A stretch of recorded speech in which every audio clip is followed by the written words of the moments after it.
एक लंबे समय पहले एक गांव में बलराम और गीता नामक पति पत्नी रहते थे। बलराम नारियल पानी बेचता था।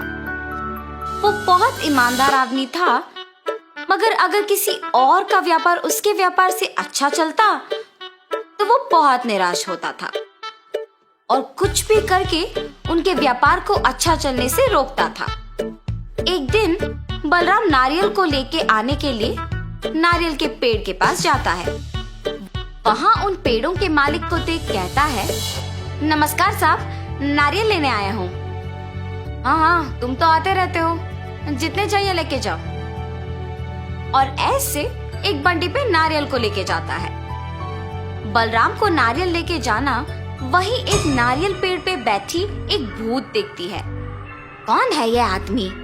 हमेशा नारियल लेके जाता है। आज मेरे निवास के पेड़ से भी नारियल लेके गया है। मुझे ये जानना है कि वो इन नारियल के साथ करता क्या है।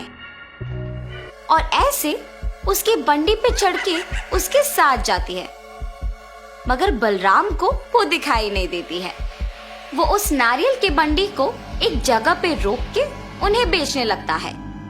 उसके पास बहुत लोग आके नारियल पानी खरीद के पीते हैं। आइए साहब आइए, मीठा पानी वाला नारियल है, साधारण के हैं और राजस्थान के भी। साधारण वाले 20 रुपए के और राजस्थान वाले 30 रुपए के, और एक बोतल होगा 60 रुपए का। ऐसे जोर जोर से चिल्लाने पर उधर से गुजरते हुए लोग सुन के उसके यहाँ नारियल पानी पीने आते थे। अरे बलराम, बड़े अच्छे नारियल दे रहे हो यार, पानी बहुत मीठा है, इसीलिए मैं हमेशा तुम्हारे ही पास आता हूँ नारियल पानी पीने। उस आदमी ने सच कहा है बलराम, मैं भी सिर्फ तुम्हारे पास आता हूँ नारियल पानी पीने। मैं बचपन से नारियल पानी का व्यापार कर रहा हूँ ना, इसीलिए मुझे अच्छे नारियल चुनना अच्छी तरह से आता है साहब। अच्छा, तो ये सबको नारियल पानी बेचता है, इसीलिए हमेशा नारियल लेके जाता है। इन सबकी बातें सुनकर मुझे भी नारियल पानी पीने का मन कर रहा है। ऐसे सोचकर वो भूत सामने नारियल पानी पी रहे आदमी के अंदर घुस जाती है और नारियल पानी का स्वाद लेती है। वाह, ये नारियल पानी तो बहुत मीठा और स्वादिष्ट है। मैं इसी आदमी के पास रहूंगी, ऐसे तो मैं हर रोज नारियल पानी पी सकती हूँ। हा हा हा।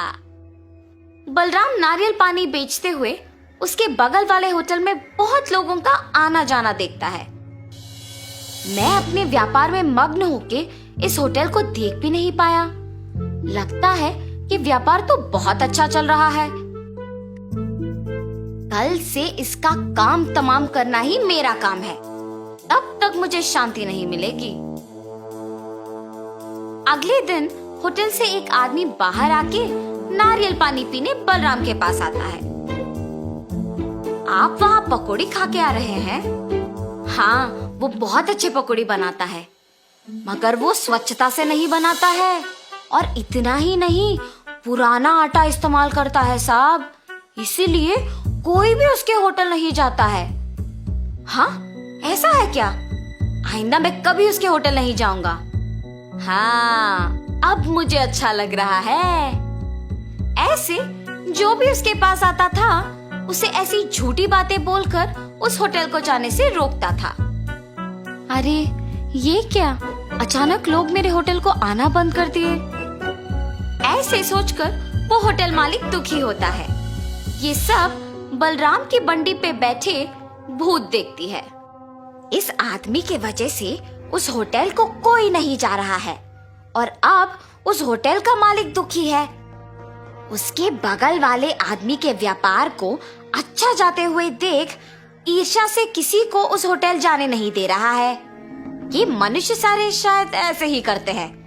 ये तो अच्छा हुआ कि मैं मनुष्य नहीं हूँ, लेकिन मुझे उसे उसकी गलती का एहसास दिलाना होगा। ऐसे सोच में पड़ जाती है। इतने में एक औरत नारियल पानी पीने वहां आती है।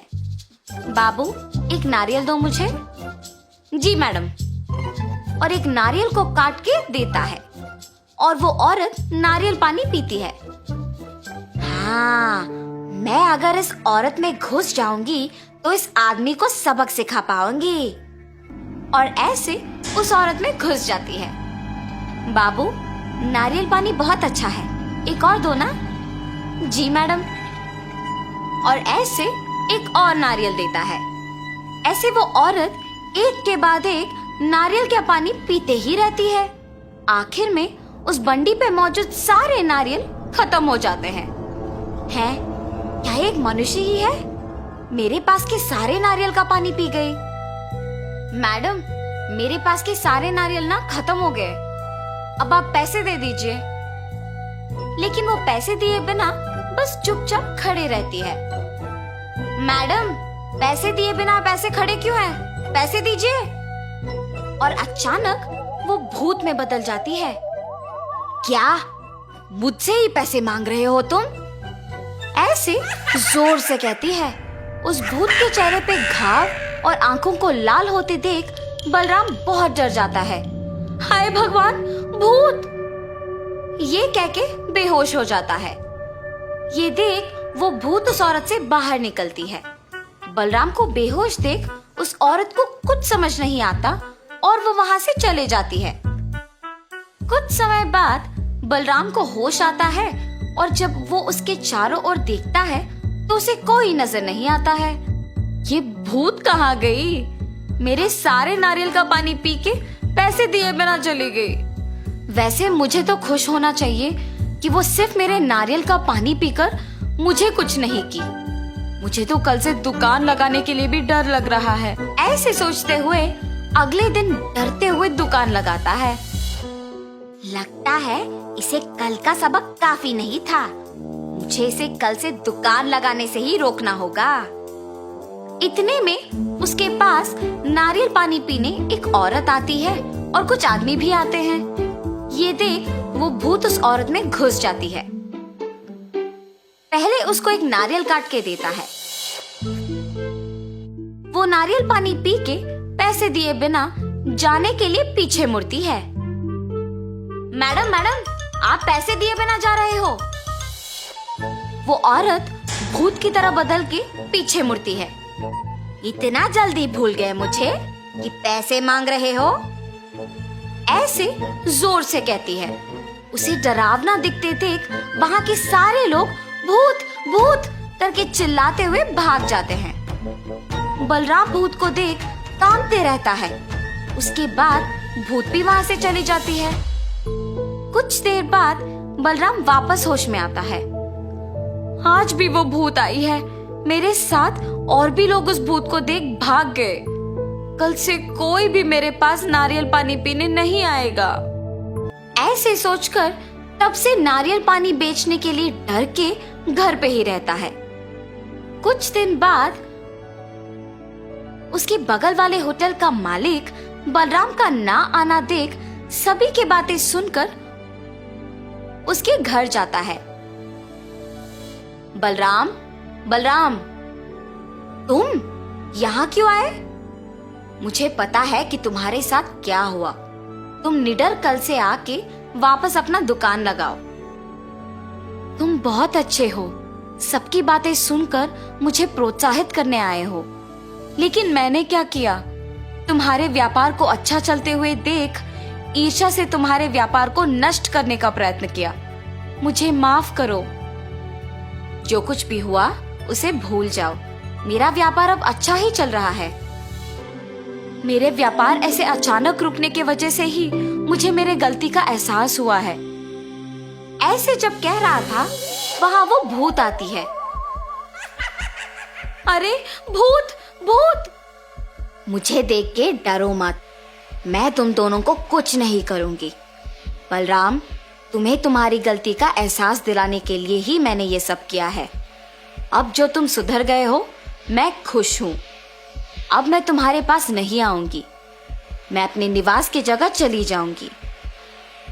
ऐसे कह के वो भूत चली जाती है। अब से तुम नारियल का पानी बेचने आ जाओ। ऐसे कह के वो होटल का मालिक भी वहां से चला जाता है। तब से बलराम सबसे अच्छे से पेश आके बाकी लोगों के व्यापार से दूर रहते हुए उसके खुद के व्यापार पे दृष्टि लगा के मेहनत से काम करता है। उससे उसका व्यापार कुछ ही दिनों में विकास पाती है और वो एक बड़ा दुकान लगा के नारियल बेचते हुए अपने परिवार के साथ खुशी से रहता है। तो इस कहानी का नैतिक क्या है? दूसरों की सफलता देख ईर्ष्या से उनका काम बिगाड़ना हमें हमारे काम को दृष्टि से नहीं करने देता है और वो हमें नष्ट कर देता है। इसीलिए अपना काम ढंग से करो और दूसरों के काम में दखल अंदाजी मत करो।